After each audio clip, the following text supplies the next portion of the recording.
Assalamualaikum warahmatullahi wabarakatuh.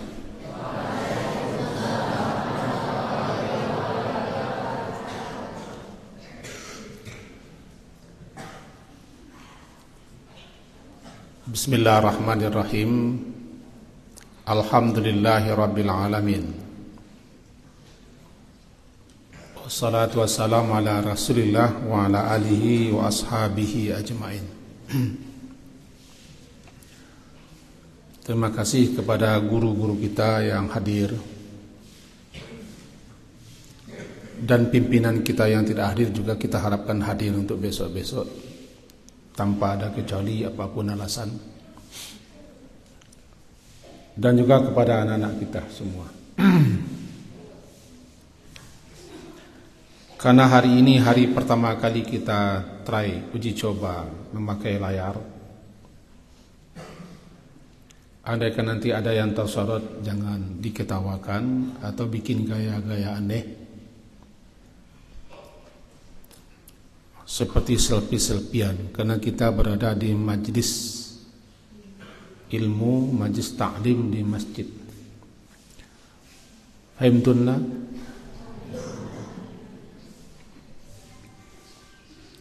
Yang kedua, bihimbau. Karena hari-hari belakang ini nampaknya adab antum selaku murid kepada guru,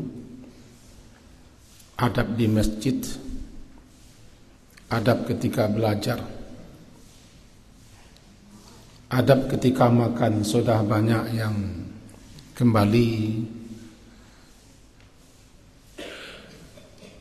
melakukan tidak semestinya. Bahkan ada yang sengaja membikin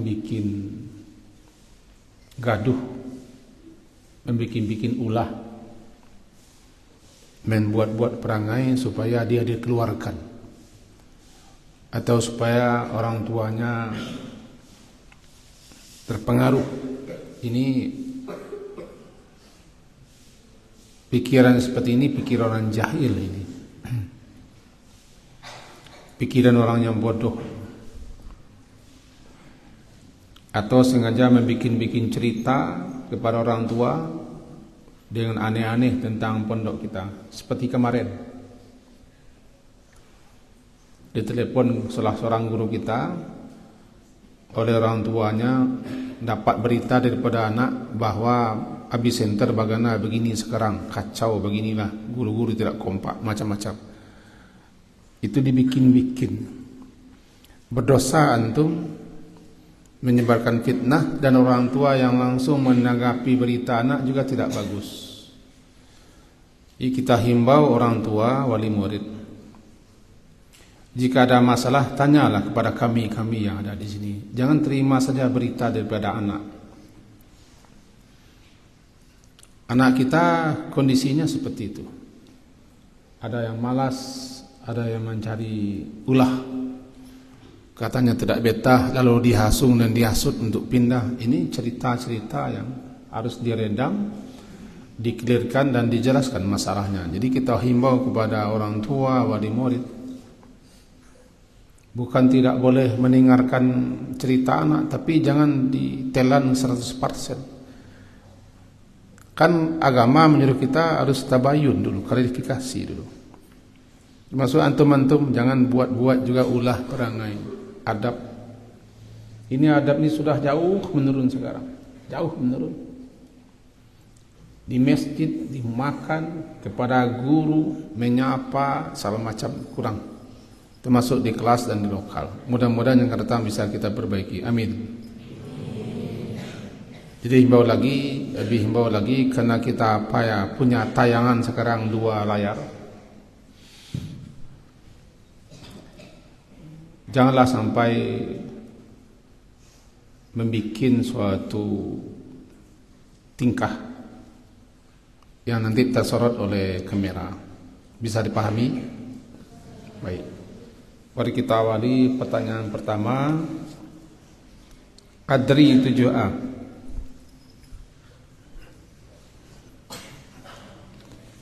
Adri 7A. Pertanyaannya adalah,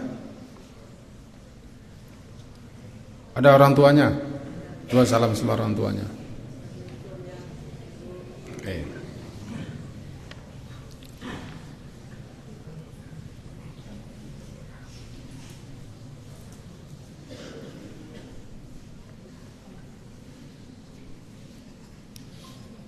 Ada yang aneh bentuk si Adri?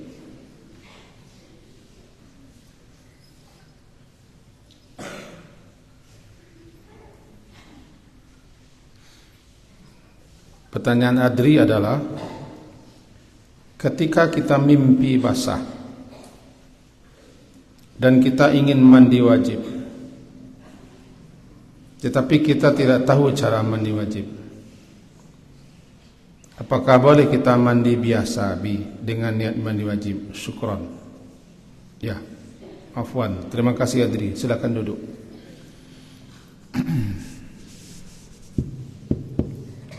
Kesini lihat.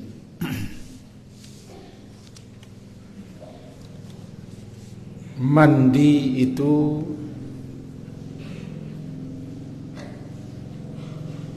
ada dua. Mandi yang disyariatkan bisa jadi mandi wajib atau mandi sunat. Yang kedua, mandi biasa-biasa saja yang tidak ada nilai ibadahnya karena tidak ada niatnya, tidak ada tujuannya untuk mengharap ridha Allah dan seterusnya. Berkaitan dengan mandi wajib, tujuan mandi wajib adalah untuk mensucikan kita daripada hadas besar. Sebab hadas besar tidak bisa kita suci atau belum dianggap suci kalau kita belum mandi. Disebutlah ini mandi junub atau mandi besar, mandi wajib. Tujuan mandi wajib adalah untuk mengangkatkan hadas besar, bukan untuk bersih. Ya, tujuan mandi sama dengan tujuan berwudu untuk mensucikan diri daripada hadas besar dan hadas kecil, bukan untuk bersih, tapi untuk mensucikan diri. Nah, ada penyebab mandi wajib. Dikatakan mandi wajib kalau tidak mandi kita berdosa. Dan apabila kita salat tetapi kita tidak mandi wajib, salatnya tidak sah dan juga berdosa karena kita sudah tidak memenuhi syarat dan berolok-olok. Sebab syarat sah salat adalah salah satunya suci daripada hadas, baik hadas kecil ataupun hadas besar. Penyebab daripada mandi wajib itu sebagaimana yang telah antum ketahui. Yang pertama namanya jima, berhubungan badan suami istri. Yang kedua khurjul mani, keluar mani. Termasuk keluar mani ini dengan jalan mimpi basah atau dikeluarkan dengan jalan onani, masturbasi. Ini pekerjaan yang tercela.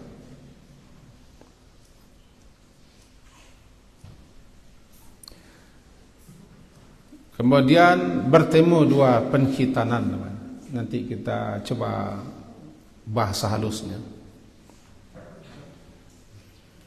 Kemudian perempuan, ibu-ibu kita, kakak-kakak kita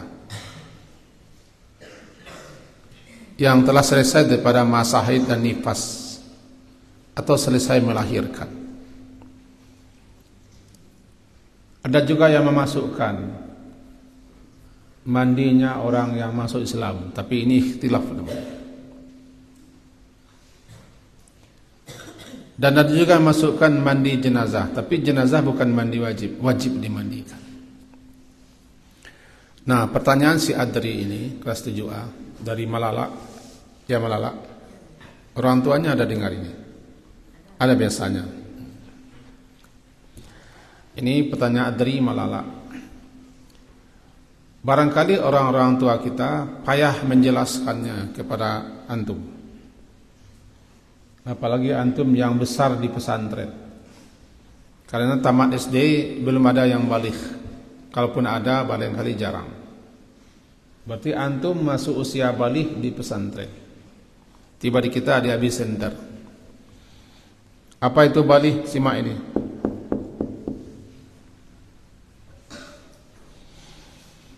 Baligh, buluh, sampai. Orang yang telah sampai baligh. Orang yang menyampaikan muballigh.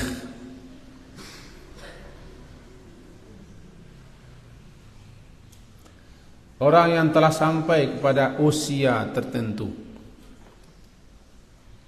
atau keadaan tertentu.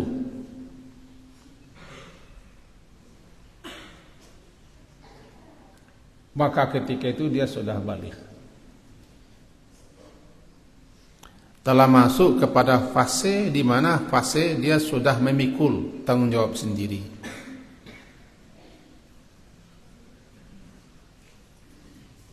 Tiba di laki-laki namanya mimpi basah. Siapapun yang mimpi basah, arti mimpi basah, keluar mani, tidak kencing, mimpi di malam hari, dia wajib mandi. Karena dia sudah masuk ke fase, tidak lagi fase anak-anak, tapi sudah fase mencapai usia mukallaf namanya. Nanti kami coba menerangkan lambat-lambat, tapi harus fokus mendengarkannya ini. Jangan fokus melihat layar, fokus menyimak ini. Ini karena antum sebagiannya akan, sedang, dan telah mencapai usia baligh. Bagi seorang laki-laki, mimpi basah dia.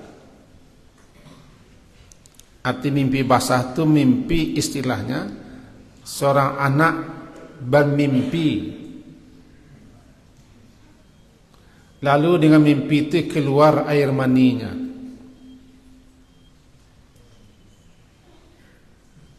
Basah pakaiannya.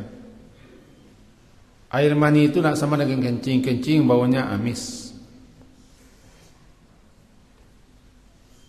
Ketika seseorang bermimpi, biasanya malam hari, subuh-subuh, jika usianya sudah mencapai kira-kira 13-an, 14 atau kurang atau lebih, mimpi dia, namanya mimpi basah. Ia menyebabkan air maninya keluar.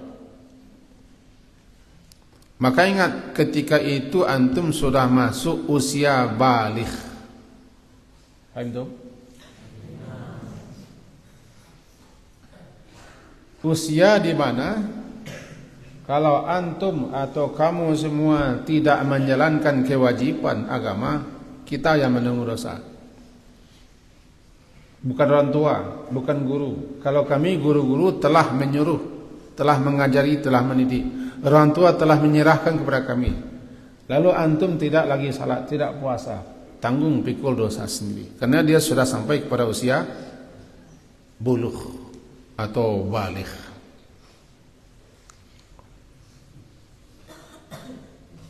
Siapapun yang bermimpi malam hari, dia wajib mandi. Karena mimpi itu keluar mani menyebabkan dia berhadas. Hadasnya hadas besar. Caranya mensucikan dirinya dengan jalan mandi, disebut dengan mandi wajib. Fahim?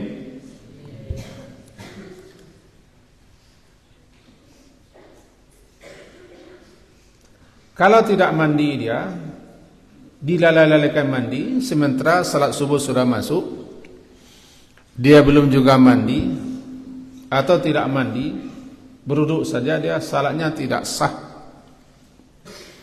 Dia berdosa karena masuk salat dia masih belum mandi. Sebab wajib mandi itu jatuh temponya ketika waktu salat sudah masuk, dia wajib mandi karena dia harus salat.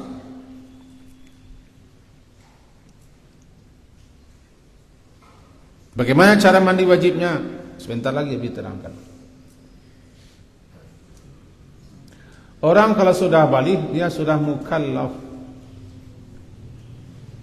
Mukallaf artinya orang yang sudah dipikulkan kepadanya beban tanggung jawab sendiri. Tanggung jawab dalam melaksanakan kewajiban-kewajiban agama, kewajiban-kewajiban syariat, namanya mukallaf. Telah berlaku baginya taklif, hukum taklif yang 5. Wajib, sunat, mubah, makruh, haram. Telah berlaku baginya hukum taklif yang 5. Apa hukum taklif yang 5? Wajib, sunat, mubah, makruh, haram. Karena dia sudah balik. Orang yang sudah balik dia mukallaf, orang yang telah diberi beban hukum, tanggung jawab sendiri untuk menjalankan syariat agama. Hukumnya bernama hukum taklifi. 5 hukum. Tapi walaupun dia sudah balik, tapi akalnya belum tumbuh. Seperti dia idiot misalnya. Atau anak yang punya latar belakang mental yang tidak bagus. Walaupun dia sudah balik, sudah bermimpi, tapi akalnya belum sempurna lagi, belum ada mukallafnya. Itu makanya akil balik mukallaf.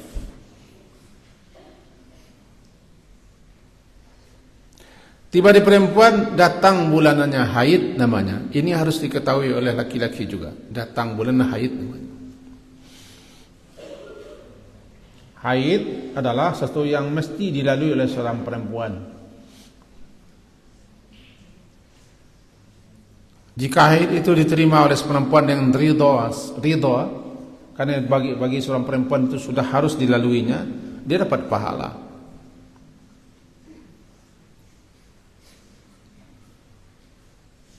Haid perempuan pertama kali, dia sudah balik. Para putri-putri tanya kepada ustazah pengasuhnya, kalau sudah haid, apa yang mesti dilakukan? Apa yang mesti diperbuat? Bagaimana cara menghadapinya? Karena kebanyakan antum itu haidnya di sini, sama dengan laki-laki. Kebanyakan laki-laki itu mimpinya baliknya di sini, di abisenter. Maka jadi tanggung jawab kami antum semua. Melalui ini Abi sampaikan kepada antum semua, supaya tahu orang tua antum bahwa kami telah menyampaikan kepada anak-anak apa itu balik, apa itu mukallaf dan taklif. Dan sekarang kembali diterangkan mandi wajib itu. Siapa yang tidak konsentrasi nanti kami tidak berdosa lagi. Abi sebagai orang tua di sini tidak akan berdosa lagi kalau antum masih tidak nangkap ini. Itu simak, perhatikan. Orang kalau sudah mimpi basah, selesai haid dia, 2 saja kita kaji, mimpi basah selesai. Dia tidak harus segera mandi. Tidak masalah, tidak mandi segera. Tapi kalau sudah masuk waktu salat, wajib mandi. Jika sudah masuk salat, dia belum juga mandi, baru dia berdosa. Cuman selagi dia tidak mandi, dia tidak dalam keadaan suci. Dia gampang dimasuki oleh setan. Berhenti haid malam hari, tidak perlu mandi malam hari, subuh mandi. Mimpi malam hari, tidak perlu malam hari mandi, akan subuh mandi, boleh, tidak masalah. Tapi kalau sudah masuk waktu salat, antum tidak juga mandi, antum sudah mulai berdosa, karena akan salat. Sebab syarat sah salat itu adalah suci daripada hadas. Antum bisa menerangkan lagi sama Abi yang tidak pakai peci? Bisa lagi menjelaskan sama Abi yang belakang sekali? Kalau bisa, terangkan lagi. Jangan mengganggu kawan. Siapa namanya saja?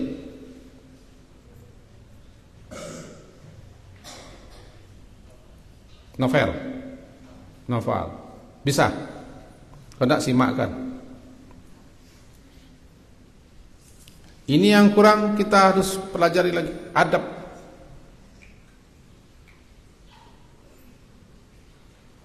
Berkali-kali Habib sampaikan, tidak berkah ilmunya kalau adab antum tidak ada kepada guru. Adab di majlis ilmu tidak ada, tidak berkah, tidak manfaat, tidak akan nangkap.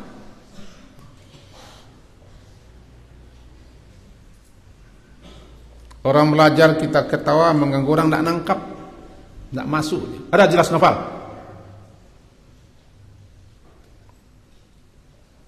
Ya. Kali ketiga bimbau lagi, coba simakkan ini. Syarat sah salat salah satunya suci daripada hadas. Hadas itu suatu peristiwa, suatu kejadian yang terjadi yang kita alami menyebabkan kita tidak suci. Hadas suatu peristiwa, suatu kejadian yang kita alami yang menyebabkan kita tidak suci. Seperti khurujul manni, keluar mani lewat mimpi, atau datang haid bagi perempuan. Kejadiannya, peristiwanya dia mimpi keluar mani, kejadian atau peristiwanya datang haid, namanya hadas, dia wajib mandi. Pertanyaan si Andri tadi, ketika kita mimpi basah dan kita ingin mandi wajib, tapi tidak tahu cara mandi wajib. Nah, sekarang dikasih tahu cara mandi wajib. Apa itu mandi? Mandi adalah mengguyurkan air ke seluruh tubuh kita. Mengguyurkan air ke seluruh tubuh kita, sampai ke kulit, sampai ke sela-sela, ke lipatan-lipatan tubuh kita. Karena ini bukan mandi biasa.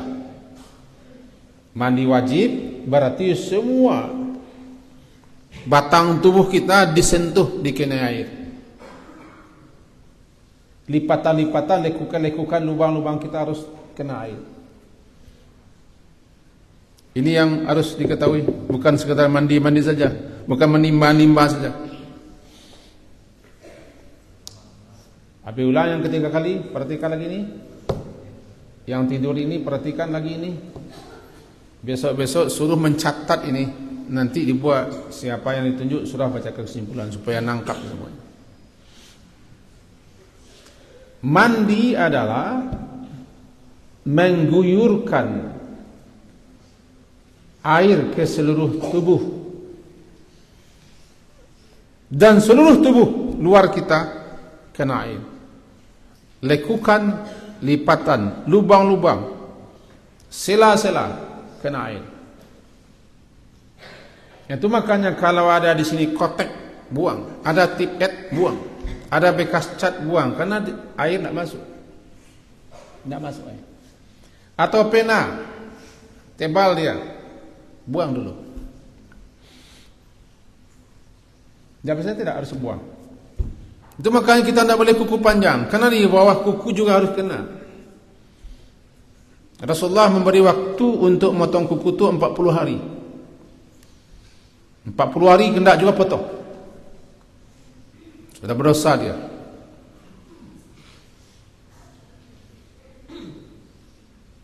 Itu prinsip pertama air mandi.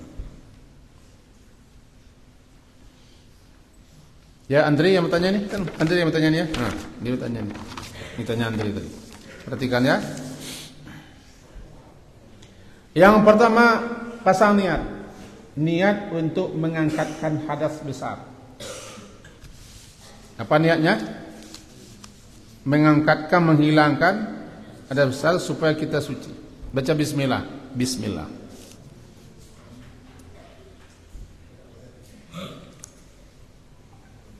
Yang kedua, semuanya cuci tangan 3 kali. Lebih-lebih kalau setelah bangun tidur. Berapa kali? 3 kali. Ambil air. Kalau kita pakai keran. Kalau pakai gayung, timba.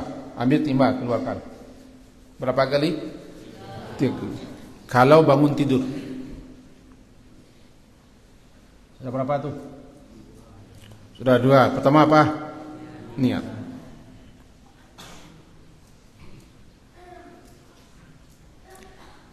Yang ketiga, ambil air dengan gayung atau dengan keran. Cuci faraj kemaluan 3 kali dengan tangan kiri. Berapa? 3. Bisa disau air, bisa ditimba, bisa pakai keran. Yang penting faraj kemaluan kita dicuci 3 kali dengan air.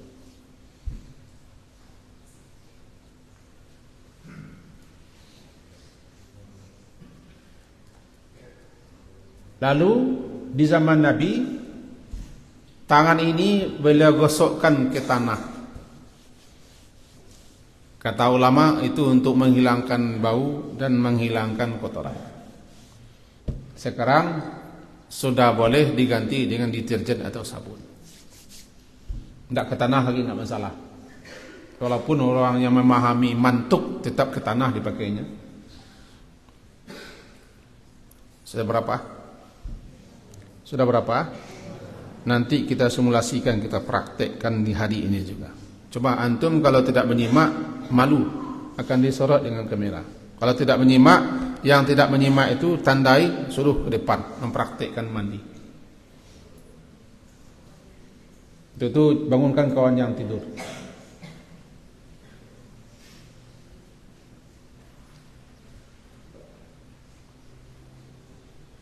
Niat cuci tangan 3 kali, lebih-lebih ketika bangun tidur. Baca bismillah kapan? Tadi ketika setelah berniat bismillah. Cuci tangan, kemudian cuci kemaluan 3 kali dengan tangan kiri. Lalu sapukan ke tanah atau dengan sabun.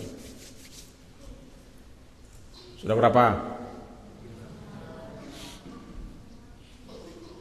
Kemudian berwuduk. Sebagaimana berwuduknya akan salat. Kumur-kumur. Hirup air ke hidung. Keluarkan lagi 3 kali. Berwuduk sebagaimana berwuduk akan salat. Ini masih ada yang kurang sempurna wuduknya. Sudah berkali-kali diajar, tetap wuduknya belum sempurna. Tandanya tidak menyimak. Cuci muka, lengkap, tangan, terus rapi semua. Sudah berwuduk, kepala, telinga, cuci kaki. Atau kaki di akhir. Ada 2 teori. Setelah itu ambil air 3 saukan, buka peci semua. Ambil buka peci juga, sama kita. Jangan tidak buka peci, tandanya mendengar. Tandanya tidur. Buka peci. Saya juga buka peci. Mana yang gagah rambut kita, maka malas pula buka peci itu. Ini sama laki-laki perempuan, ini perhatikan, tidak beda. Ini yang pakai peci 2 saja, tidur atau tidak mendengar. Siapa yang tidak buka peci, kalau tidak tidur dia tidak mendengar dia. Bukan Ustaz, tidak, jangan. Pak Yogi jangan buka. Ya, tidak usah belajar lagi Pak Yogi. Ambil air seni, perhatikan. Ini keran, tampung.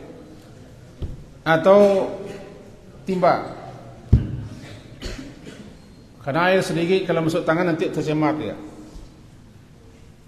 Bawa ke kepala. Semua. Lihat lagi.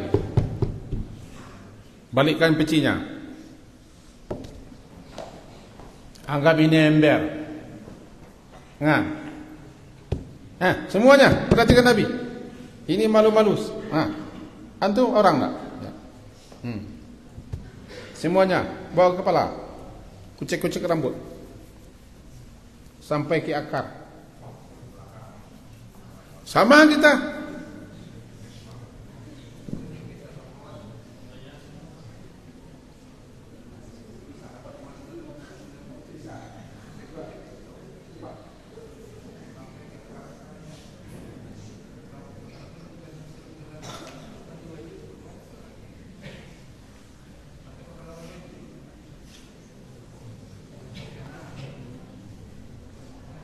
Mau belajar? Tidak mau belajar? Coba lagi. Ambil air, sini, pegang pecinya. Nah, ke tangan. Atau kalau keran di tangan. Kalau disaut nanti tercemar air.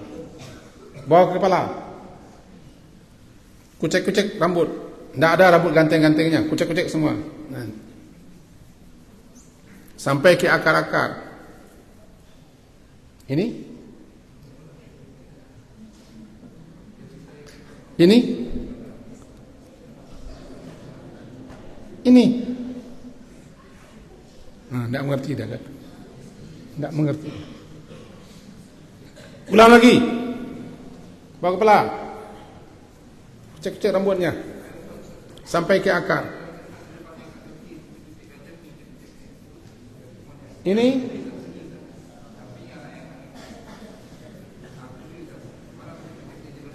Ulang lagi 3 kali. Semua bawa kepala.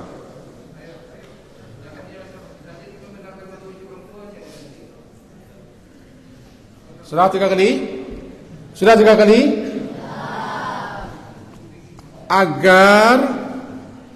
Agar air sampai ke akar-akar rambut. Faham tum? Siapa yang tidak kusut rambutnya, tandanya tidak ikut serta. Siapa yang tidak kusut rambutnya, sebenarnya ini sorot dengan gembira. Setelah itu baru disiram air ke seluruh tubuh. Ini. Mulai kanan, kepala. Kanan dulu. Semua. Siram seluruh tubuh.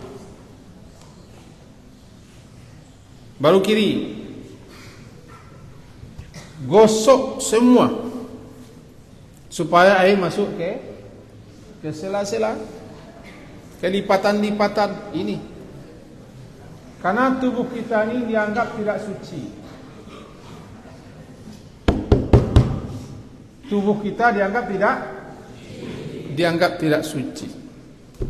Dan memang tidak suci. Maka seluruh tubuh harus tersentuh dan kena air. Kenapa digosok-gosok? Karena ada tubuh kita itu yang berminyak atau lipat sehingga air tidak lekat lalu dia. Contohnya di sini. Di sini. Ini kalau antum siram-siram saja, air lewat saja. Lipatannya tidak kena. Makanya juga harus apa? Paham tuh? Sudah disiram semua tubuh, Pak, supaya masuk. Leku-lekukan ini sampai sini, ini sampai sini. Tidak cukup hanya disiram-siram saja. Ada kawan kita yang berapapun air habis dia nyiram-nyiram.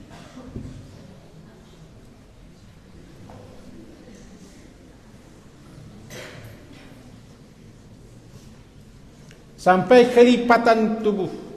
Di mana saja anggota lipatan tubuh? Sapu. Ulangi lagi menyiram semua. 3 kali ya. Semua siram. Silakan mau pakai sabun atau jangan pakai sabun itu terserah. Nabi mandinya hanya dengan 1 sa'. 1 sa' 4 mud. 1 mud segini. 1 mud air segini. Tiba di gelas 2,5 gelas. Kalau tiba di air aqua 1 gelasnya 220 mililiter. Berarti aqua gelas itu kalau 2 buah, 2,5 buah, 2,5 itu 1 mud. 4 kali itu Nabi mandi. Segini Nabi bisa mandi. Karena tujuannya bukan untuk bersih, Antum ditimba banyak-banyak air, tidak akan suci karena tidak digosok, ada lipatannya yang kena, ada rambut yang tidak kena. Ini makanya bedakan antara apa? Mandi dengan mensucikan. Bisa dipahami? Bisa dipahami tak? Laki-laki perempuan. Kalau perempuan kena rambutnya agak panjang dan tebal, kalau terlalu tebal dan panjang, boleh perempuan tidak mencuci semua rambut. Dengan syarat rambutnya tebal dan panjang. Tidak apa-apa, tidak dibuka jalinan rambutnya. Cukup perempuan itu tiba di kepala, ambil air sampai ke belakang, kecek-kecek. Tidak apa-apa, tidak dibuka jalinan rambutnya karena tebal dan panjang. Tapi kalau sudah 15 hari tidak mandi, buka aja.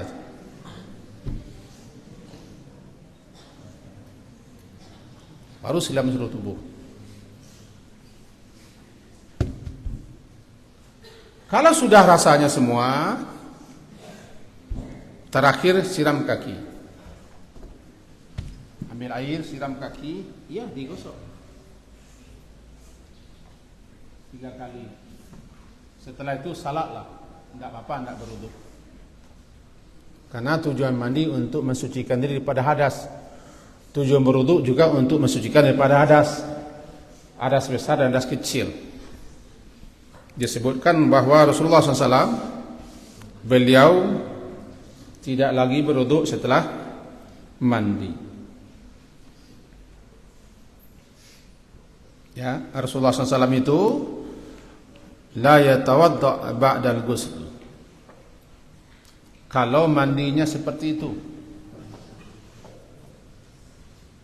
mandinya mandi wajib, bukan mandi biasa dan bukan mandi sunat, mandi wajib.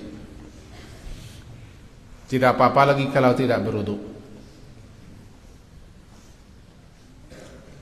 Hati-hati kalau kita mandi, lebih-lebih di tempat umum kita dilarang buka. Mandi goreng namanya. Dah jelas Andri? Cara mandi wajib sudah jelas? Kalau antum tidak bisa juga, salahnya sendiri. Sudah 3 kali lebih ulang. Kita ulang lagi teorinya. Cuci tangan 3 kali. Ya. Berapa kali? Basuh, kemudian mencuci faraj atau kemaluan dengan tangan kiri 3 kali. Jangan lupa baca bismillah dan berniat. Lalu cuci lagi tangan. Berwudu dimulai dengan berkumur-kumur, memasukkan dan mengeluarkan air ke dan dari hidung. Mencuci muka 3 kali. Tangan, menyapu kepala dan telinga, cuci kaki. Kemudian ambil air, bawa ke kepala, dikocek-kocek rambutnya sampai ke akar-akar. 3 kali. Setelah itu baru siram. Dari mana dulu? Dari kanan, kiri. Sampai ratakan, dirata-ratakan, apalagi kalau airnya sedikit, supaya rata ke seluruh tubuh. Kalau sudah basuh kaki tadi, tidak apa-apa nak basuh kaki. Tapi kalau tadi belum basuh kaki, sebagaimana yang dilaksanakan Nabi, belum basuh kaki setelah berwudu tadi, kaki diakhirkan, cuci kaki, silakan salat, tidak masalah. Tidak apa-apa lagi tidak berwudu dengan cara begitu. Faham tu? Faham tu? Perempuan juga sama, tidak ada beda. Bedanya hanya satu, kalau perempuan berambut tebal dan panjang. Caranya sama, tidak beda. Hindari mandi buka aurat semuanya kalau mandi di tempat umum. Itu di asrama itu umum namanya. Bukan mandi di tempat kita sendiri, umum namanya. tetap kita ditegur oleh Nabi jangan buang-buang banyak air. Karena tujuan mandinya untuk mensucikan diri, tidak harus banyak air. Pakai air secukupnya saja.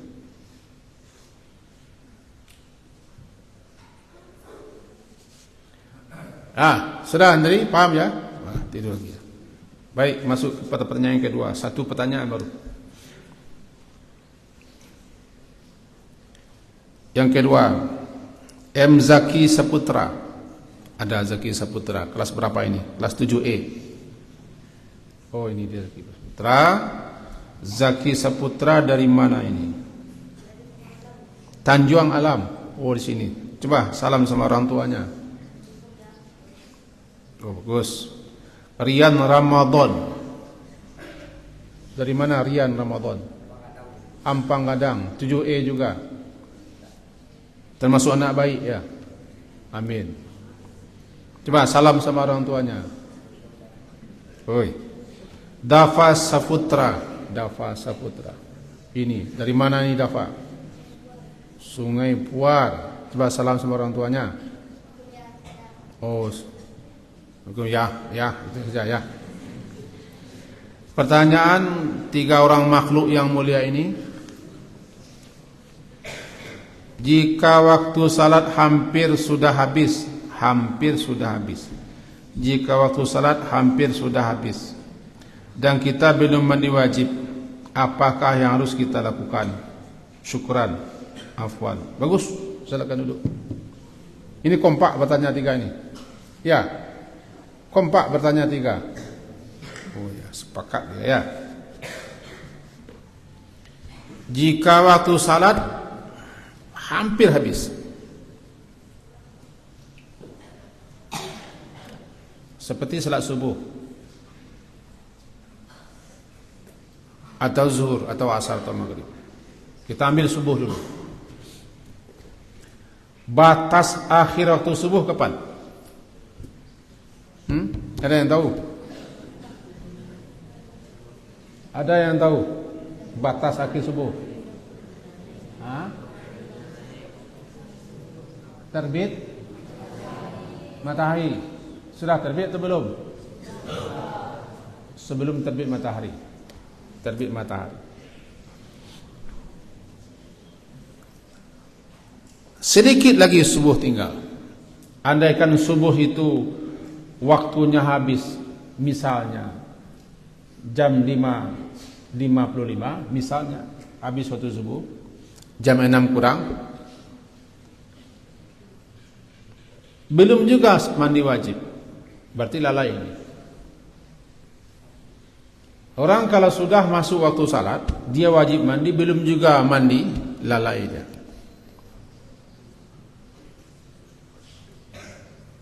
Sampai waktu sudah hampir habis, dia berdosa. Karena telah melalaikan 2, mandinya 1, salatnya 1. Lalu buru-buru dia salat, mandi. Habis waktu. Mandinya sah. Meskipun berdosa, mandinya sah. Tapi dia sudah berdosa, waktu salat sudah habis.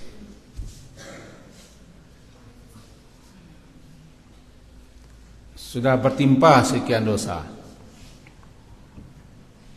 Ini pertanyaannya, waktu sudah hampir habis, kita belum mandi wajib, apa yang harus kita lakukan? Cepat segera mandi. Mudah-mudahan masih bisa dapat salat itu agak serakaat. Dapat 1 rakaat salat, habis waktu, sudah dapat salat namanya. Tapi kalau sudah dapat 1 rakaat, habis waktu salat, sudah berdosa, tobat, sebenarnya tobat, minta ampun kepada Allah. Karena kita sudah sengaja melalaikan wail namanya. Sudah sengaja melalaikan. Makanya yang terbaik, kalau kita wajib mandi, segera mandi. Kecuali malam hari. Malam hari boleh ditunda mandi sampai subuh. Termasuk di bulan Ramadan, misalnya perempuan yang ingin puasa sunnah atau laki-laki haidnya sudah berhenti di waktu Isya atau lebih, kemudian dia niat akan puasa besok, lalu bangun subuh pagi, kiranya waktu sahur tinggal kira-kira sekian menit, maka silakan makan sahur baru mandi, karena boleh makan sahur dulu sebelum mandi. Kalau mandi dulu tidak sempat makan sahur, maka makan sahur dulu, sama dengan putra. Jadi kalau mandi wajibnya malam, boleh ditunda sampai pagi, cuman jangan sampai masuk subuh. Selama orang belum mandi wajib, selama itu dia berhadas besar. Yang terbaik, cepat segerakan hilangkan hadas besar dengan jalan mandi. Ya, 3 serangkai. Siapa tadi? Zaki Saputra, Ria Ramadan, dan Dafa. Akil Fawaz Muhtadi 7F. Ada Akil Fawaz Muhtadi. Ini yang paling rajin bertanya. Dari mana nih? Padang Panjang. Sebat Putra Padang Panjang. Coba salam sama siapa? Sama siapa? Ibu ada? Ada ibu? Ayah ada? Iya, bagus-bagus salam. Begitu. Tanya si Fawaz Muhtadi, kita selesai mandi wajib, lalu kita salat, apakah wajib bagi kita untuk berwudu? Tadi sudah dijawab, tapi dijawab lagi ya. Silakan. Bagus. Apakah setelah mandi wajib mestikah berwudu lagi? Mencontoh merujuk kepada Rasulullah SAW, beliau setelah mandi la yatawaddau ba'dal ghusl. Beliau setelah mandi tidak lagi berwudu. Hadisnya hadis riwayat Imam Tirmizi, juga Ibnu Majah. Imam Tirmizi meriwayatkan hadisnya 107. Kana Rasulullah sallallahu alaihi wasallam la yatawaddau ba'dal ghusl. Rasulullah itu tidak berwudu lagi setelah mandi dengan mandi yang seperti tadi. Dengan mandi yang seperti tadi. Ini bisa menjelaskan habis dulu ke depan? Bisa. Menjawab pertanyaan si Fawaz ini bisa di sini. Bisa. Ya, jangan menoleh ke belakang. Bisa. Bisa. Nah, perhatikan ya. Ini lagi. Ada pula baiknya pakai layar, ada pula tidak baiknya. Mereka suka-suka begini-begini ya.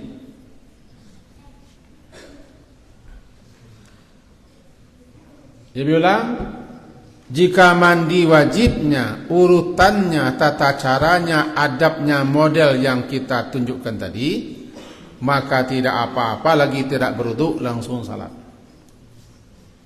Khusus untuk mandi wajib. Kalau kita mandi sunat, mandi biasa, tidak. Sebab mandi sunat itu bukan untuk mengangkatkan hadas. Mandi sudah main bola, itu tidak untuk mengangkatkan hadas. Jadi mandi sunat, mandi akan ke Jumat, mandi akan salat hari raya Idul Fitri dan seterusnya, itu tetap berwudu setelahnya. Karena kita tidak mandi wajib dan tidak niatnya untuk mengangkatkan hadas. Jadi orang yang mandi wajib saja, kalau dia melaksanakan mandi itu sesuai dengan adab-adab kaifiatnya, maka dia tidak apa-apa, tidak berwudu lagi. Istilahnya ayyudu'in a'ammu minal ghusli. Mana yang lebih sempurna antara berwudu dengan mandi? Lebih sempurna mandi. Cuman masih ada juga orang yang berwudu lagi setelah mandi, karena dia anggap tadi mandi, sekarang berwudu katanya. Ini tergantung pemahamannya. Ya, Fawaz Muhtadi, bagus. Al-Batriq, enggak tahu nih kelas berapa. Kelas berapa ini? Oh, ini Batriq. Kelas 7 lagi. Ini banyak didominir kelas 7 ya. Kelas 8 ada, enggak ada. Kelas 8 sudah mulai ini. Hebat. Abah Trik dari mana? Padang. Ada ibu bapaknya. Coba salam, keras-keras sedikit. Oh, bagus. Dibungkus ya. Bagus. Ini Al-Batrik kelas 7. Apa sajakah macam-macam mandi sunat dan wajib dan hal yang mewajibkan mandi? Apa saja yang membedakan mandi wajib dengan mandi sunat? Oh, tanyanya banyak ya. Makasih. Duduk Al-Batrik. Yang pertama, apa tanya tadi? Oh ya. Macam-macam mandi sunat. Yang dikatakan mandi sunat adalah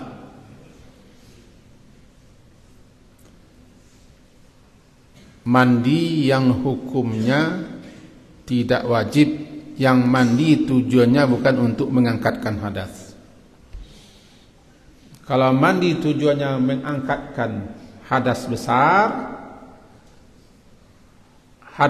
itu adalah orang yang mimpi. Ingat ini? Itu yang di belakang dekat tonggak, pasang pecinya. Mau ke depan? Antum mau ke depan? Enggak. Dengar ya. Hadas besar adalah penyebab orang wajib mandi wajib. Apa penyebab mandi wajib? Tadi sudah diterangkan, tapi ulang lagi nih. Keluar mani dengan mimpi atau onani atau masturbasi, jima, kemudian haid dan nifas. Ada yang masukkan wiladah, sudah melahirkan. Ada juga yang masukkan mandi wajib, mandi jenazah. Ada juga yang masukkan lagi orang mu'alaf. Ini namanya orang ini berhadas besar. Khurujul mani, jima, haid, nifas, namanya hadas besar. Orang mati tidak berhadas lagi.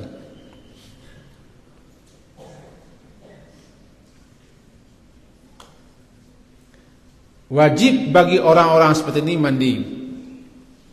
Kalau tidak mandi, dia masuk waktu salat, dia sudah berdosa, karena dia masih berhadas besar. Yang kedua, mandi sunat. Mandi sunat tidak untuk tujuannya mengangkat hadas.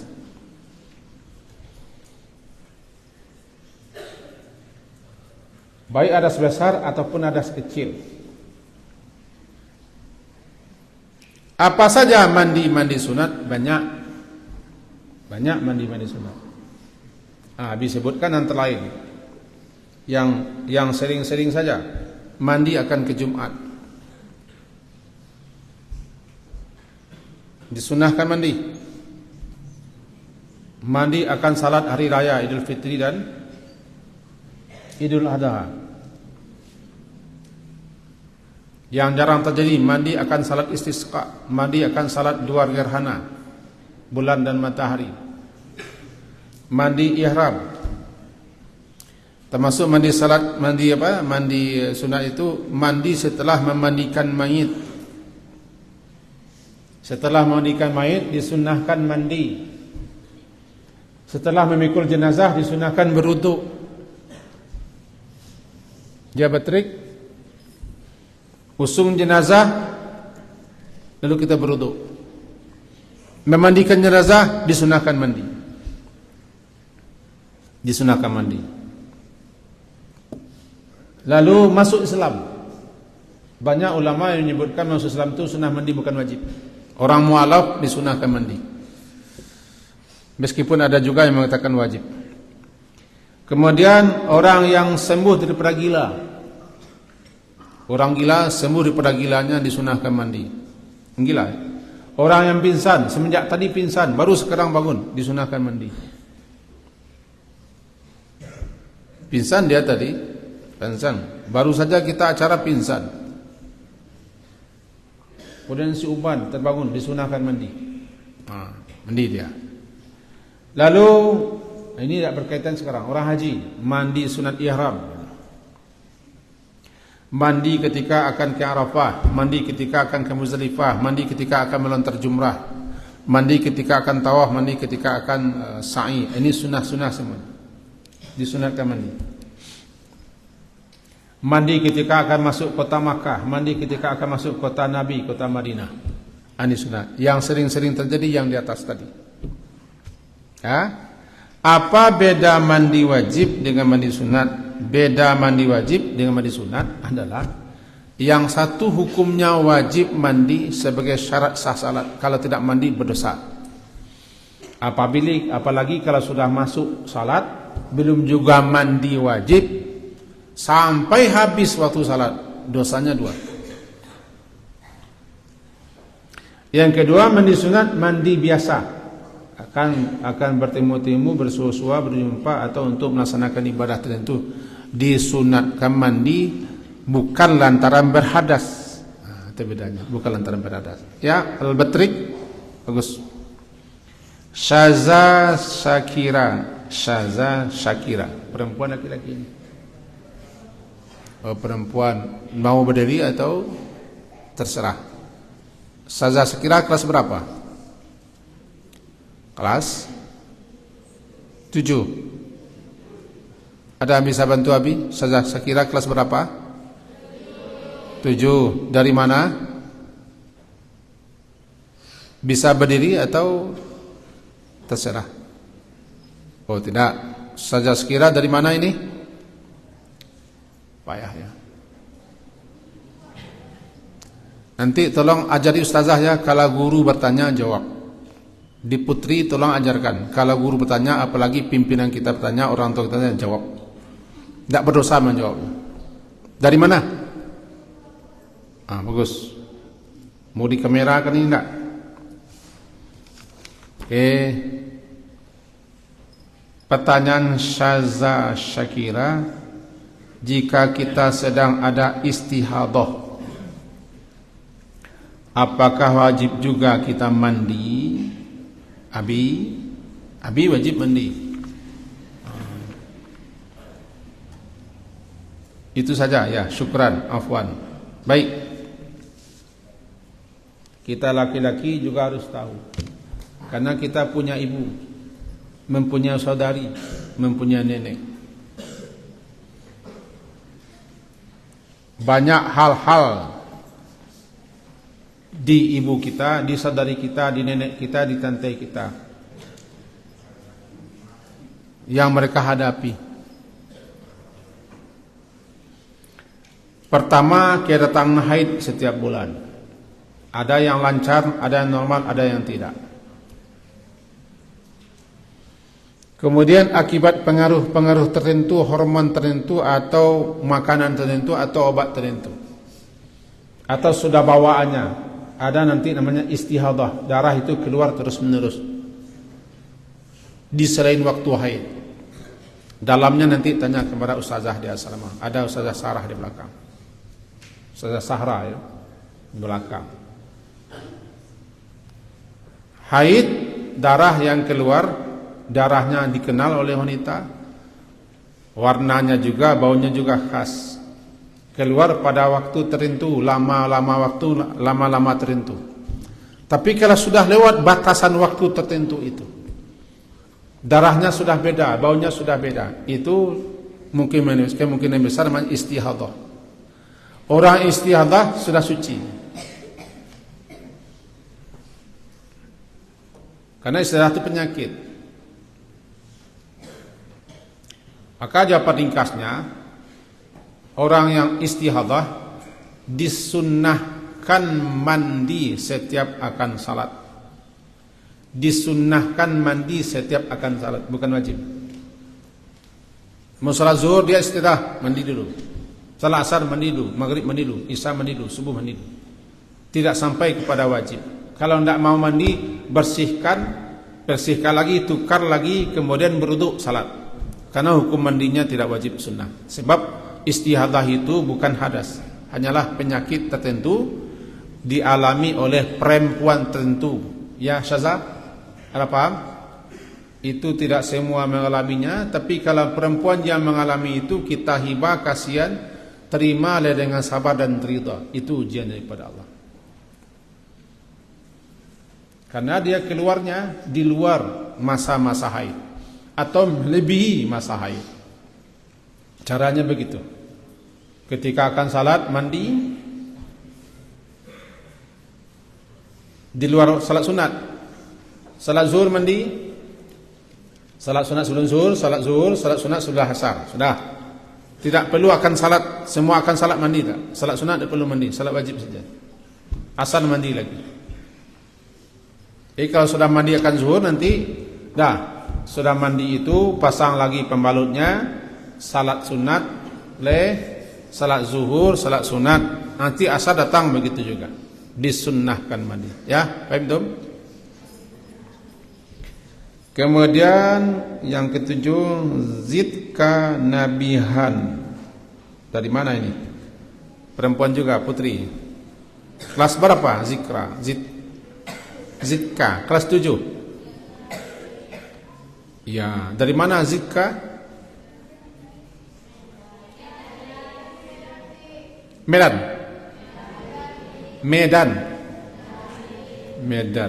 ini. Kelas berapa? 10. Fid dini at-taqi. Kelas berapa? 7 juga. Ada fid dini. Dari mana fid dini? Baso. Ini baso. Canduang. Yang tukang bawa kerupuk Pak Lozadi ini tak? Oh, bagus. Makasih ya kerupuknya kemarin ya. Tanya beliau berdua ini. Habis harapkan duduknya nanti ke depan menghadap semua ustaz. Ke depan kan saja semuanya. Kan sudah ada layar. Kalau begini banyak apanya, celengak-celinguknya. Kami ingin bertanya, kenapa kita diwajibkan mandi? Bagaimana cara ada mandi? Ini sudah sampaikan tapi berulang lagi. Kenapa kita diwajibkan mandi? Kenapa ada mandi wajib? Kita berhadas. Apa itu hadas? Hadas kejadian peristiwa yang kita alami yang menyebabkan dengan kejadian peristiwa itu kita tidak suci. Tidak suci, bukan tidak bersih, tidak suci. Apa kejadiannya? Mimpi. Apa kejadiannya? Haid. Apa peristiwanya? Nifas. Apalagi wiladah. Apalagi kena jima. Kejadian dan peristiwa itu apabila kita alami atau kita lakukan menyebabkan kita tidak suci. Namanya berhadas besar. Nah, cara supaya kita suci lagi daripada hadas itu mandi. Disebut dengan mandi wajib. Tidak cukup dengan hanya berwudu karena dia berhadas besar. Kalau hadas kecil, apa hadas kecil? Hadas kecil yang sucinya jangan jalan berwudu. Apa itu? Peristiwa kejadian yang kita lakukan menyebabkan kita tidak suci. Yang mensucikannya dengan jalan berwudu, kencing, buang air besar, terkentut dan selain. Ya. Jadi kenapa kita wajib mandi? Karena kita berhadas besar, itu jawabannya.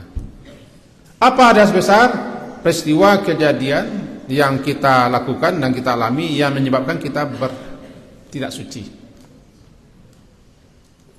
Bagaimana cara dan adab mandi? Sudah diterangkan tadi. Cara dan adab mandi sudah diterangkan. Oke.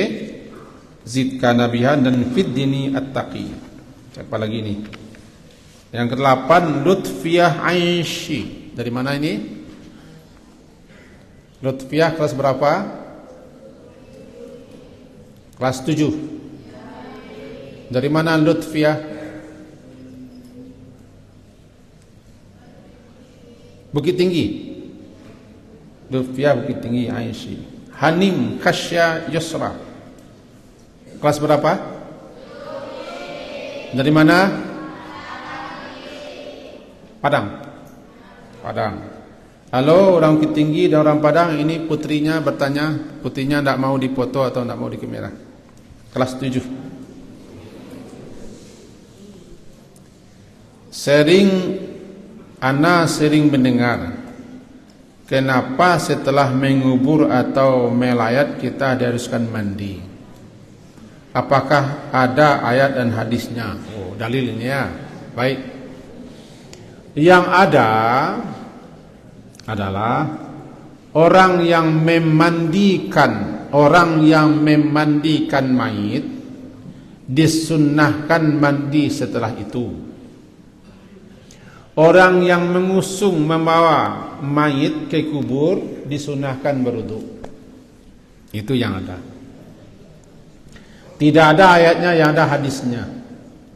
Dalam hadisnya begitu, man gassalal maita falyagtasil. Siapa yang memandikan mayit maka hendaklah dia mandi. Perintah di situ lin nadab, untuk menunjukkan sunat, tidak wajib. Wa man hamalahu falyatawadda, dan siapa yang memikul mayit hendaklah dia berwudu. Ini dalilnya. Boleh minta dalil, ya. Dua orang, Latifah dan Hanim. Singkat saja jawabannya, tidak panjang. Salsabila asri. Salsabila kelas berapa? 7 lagi. Umumnya kelas 7 di sini, ya. Salsabila dari mana? Padang, Abi, orang Padang. Ini anaknya namanya Salsabila. Salsabila, air mata air di surga.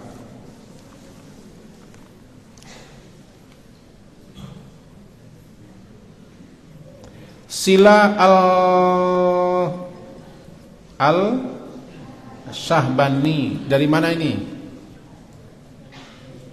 Ada orangnya?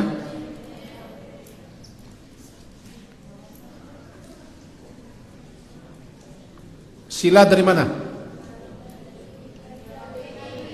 Bukit Tinggi, Gadut. Kelas berapa? Ya. Orang tua daripada Salsabila dan Sila ini anak-anaknya bertanya. Keduanya malu untuk di kamera. Kenapa sebelum mandi wajib kita berwudu dulu? Ini sudah juga tadi, ya. Ini namanya kaifiat dan adab. Kaifiat tata cara, adab etikanya. Lalu segi hikmahnya, segi rahasianya, kenapa kita berwudu dulu? Kenapa kita berwudu dulu? Supaya badan kita, tubuh kita ini jangan langsung diterpa oleh air. Terkejut dia, berefek dia. Maka secara perlahan dan pelan-pelan kita sentuh air. Dimulailah dengan tangan. Itu namanya mengenalkan air ke tubuh kita secara perlahan, tangan. Cuci faraj. Baru berwudu sedikit-sedikit, sehingga tubuh kita sudah bisa menerima air. Baru disiram. Ini sisi hikmahnya. Dari segi kesehatan medisnya tentu luar biasa, karena Abi bukan orang ahli kesehatan, ahli medis. Abi hanya menyampaikan apa yang Abi pelajari di kitab-kitab dan daripada guru-guru kita. Ya, Salsabila. Oke, satu lagi nih. Abel Yusri Ananda. Abel Yusri Ananda. Kelas berapa ini? 8. 8B. Dari mana Abel? Si Junjung. Ada orangnya? Ini Ustaz Teguh sudah lama mengarahkan kameranya ke sana. Arahkan sedikit ke si Junjung itu, Ustaz Teguh. Abel namanya. Abel itu yang tangannya di mulut. Abel namanya. Abel dari si Junjung. Sekampung dengan Ustaz Dino. Ya. Sekampung dengan Ustaz Dino. Kelas 8. Ada orang tuanya? Assalamualaikum sama orang tuanya. Assalamualaikum. Malas. Biar Abi mewakili. Assalamualaikum orang tua Abel. Azizah Mariati. Kelas berapa? Ada orangnya di situ?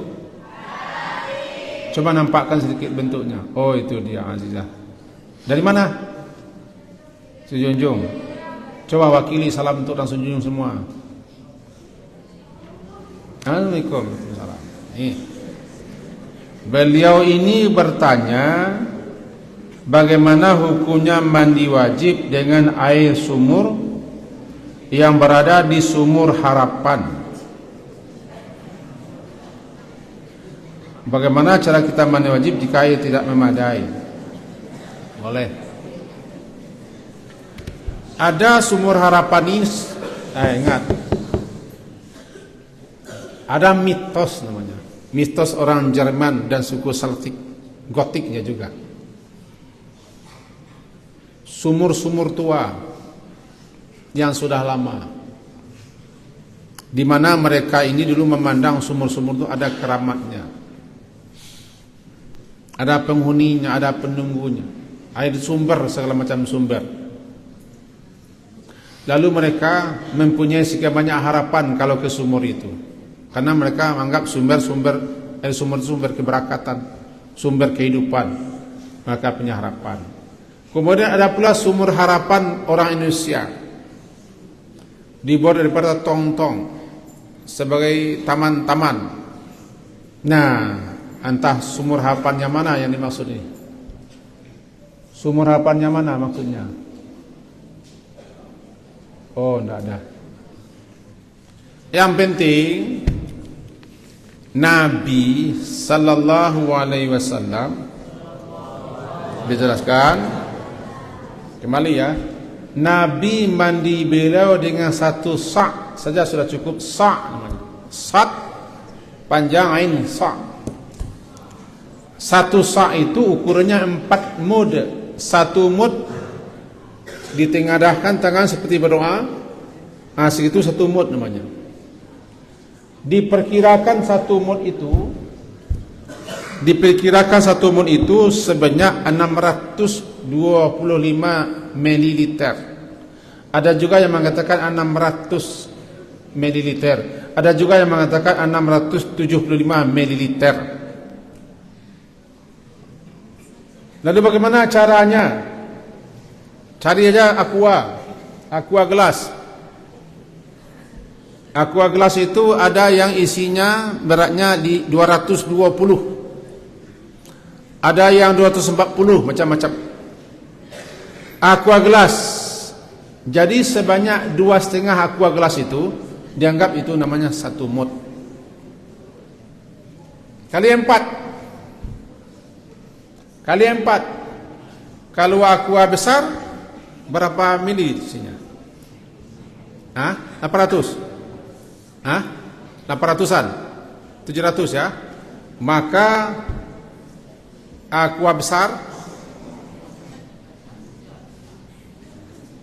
kali 4 itu satu sa', kira-kira begitu. Segitu Nabi mandi. Kalau airnya sudah sampai segitu, minimal sudah bisa mandi. Yang penting air merata ke seluruh tubuh dan airnya suci, mensucikan. Airnya air mutlak. Air suci mensucikan ada 7. Termasuk salah satunya air mata air dan air sumur. Nabi tidak tahu Sumur Harapan ini sumur harapan anak muda atau sumur harapan orang tua. Asalkan airnya suci mensucikan, airnya sudah sampai satu sa', boleh dipakai mandi. Ya, si junjungi. Oke. Sekian keterangan Nabi, penjelasan. Coba semuanya perhatikan. Semuanya perhatikan. Seruan terakhir. Semuanya perhatikan.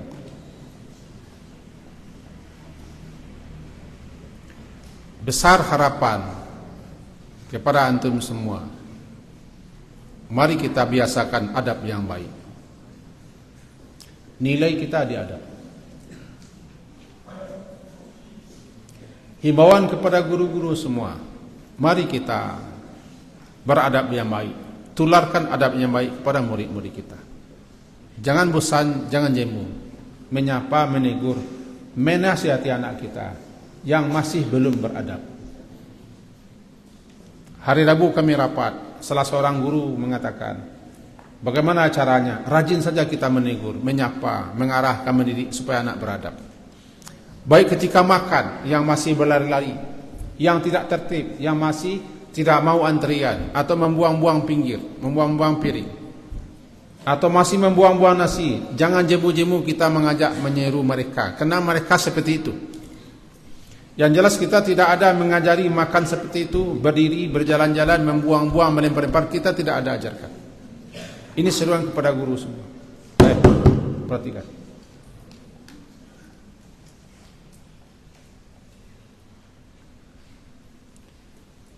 Himbauan kepada guru-guru, jangan jemu, jangan bosan, jangan penat. Karena kita guru, kita pendidik, kita pengasuh mereka. Teruslah, jangan henti-henti. Karena memang anak-anak seperti itu.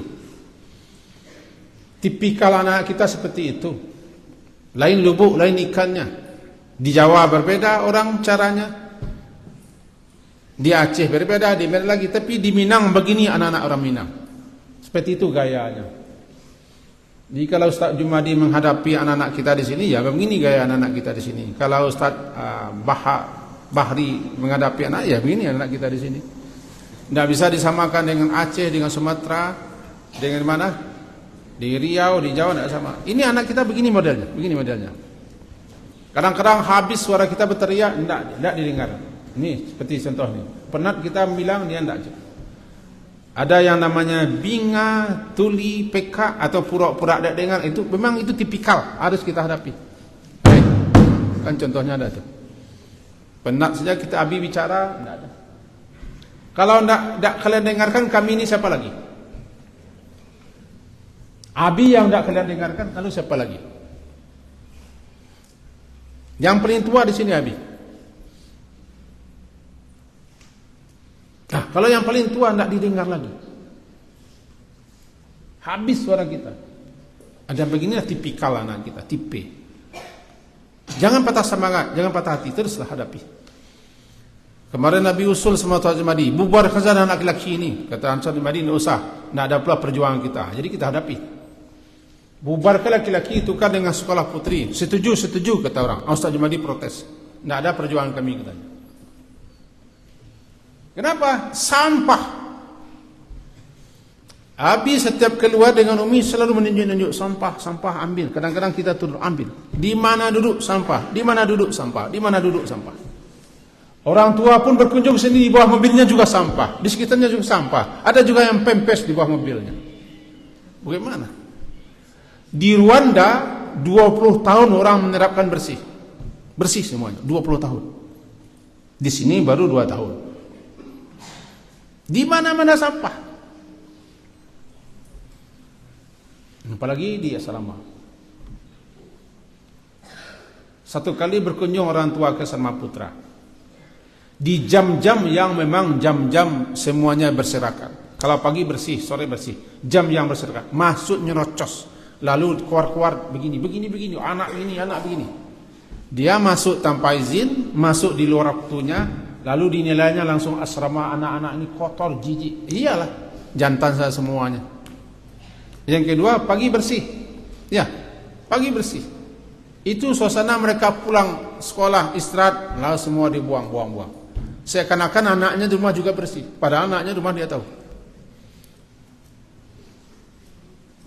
Kaos kaki lempar, kain sarung lempar, peci buang. Itu, tanggal baju campak. Laki-laki. Nah, tiba di sini orang tuanya bilang tidak bersih, bagaimana begini. Anaknya di rumah juga begitu. Tapi Ustaz Kamil jangan patah semangat. Ustaz Deno jangan patah hati. Apa beda patah semangat dan patah hati? Terjadi? Beda ya? Beda. Tetap menghadapi anak-anak. Imbauan Nabi kepada antum semua. Ketika makan, ketika di masjid, ketika belajar, ini berkali-kali, memang itu yang namanya binga. Kadang kami ini seperti membelah air. Setiap dibelah, tahu membelah air? Bagaikan membelah air. Setiap dibelah, ketemu lagi. Nah, enggak juga. Atau seperti menggantangi anak ayam. Gantang, ini gantang, militeri anak ayam. Masuk anak ayam, masuk ini, masuk, ini keluar, ini masuk. Setiap masuk keluar. Atau seperti menyukik balui. Tahu kalian sukik? Sukik itu liter beras, liter besar dari bambu. Masukkan belut. Masuk, cari lagi belut ini. Masuk, ini keluar. Gitu kami. Seperti membelah air, seperti menggantangi anak ayam, seperti menyukik balui. Begitulah. Orang yang tidak paham dengan anak-anak, dia akan tetap mencela atau mengkritik. Orang tua walinya akan begini. Tidak tahu dia kepenatan, keletihan, kecapean, kejemuan guru-guru. Yang main hantam. Lalu anaknya enye bicara begini-begini, langsung diterima, langsung dicap. Ini. Itu kepada antum. Bicara sama orang tua itu yang jujur-jujur saja. Jangan dikarang-karang, jangan dibikin-bikin, jangan dibuat-buat. Jangan perangai dibikin-bikin supaya orang marah nanti itu penyebab untuk keluar. Jangan begitu.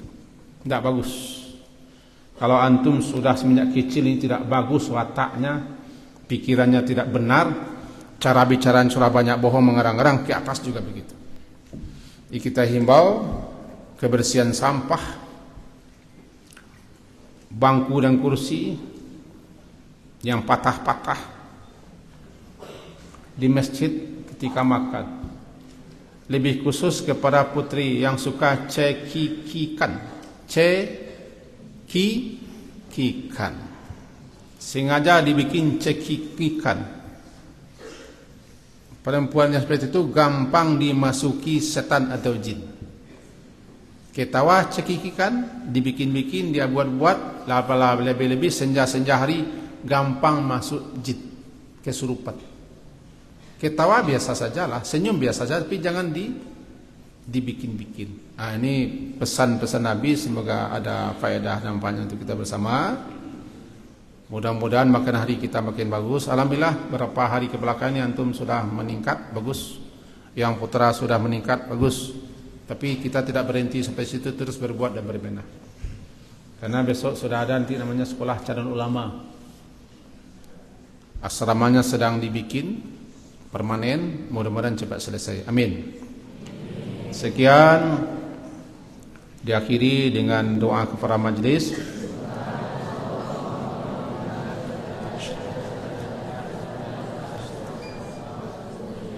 Sallallahu ala Muhammadin wa ala alihi wa sahbihi ajma'in. Alhamdulillah. Assalamualaikum warahmatullahi wabarakatuh.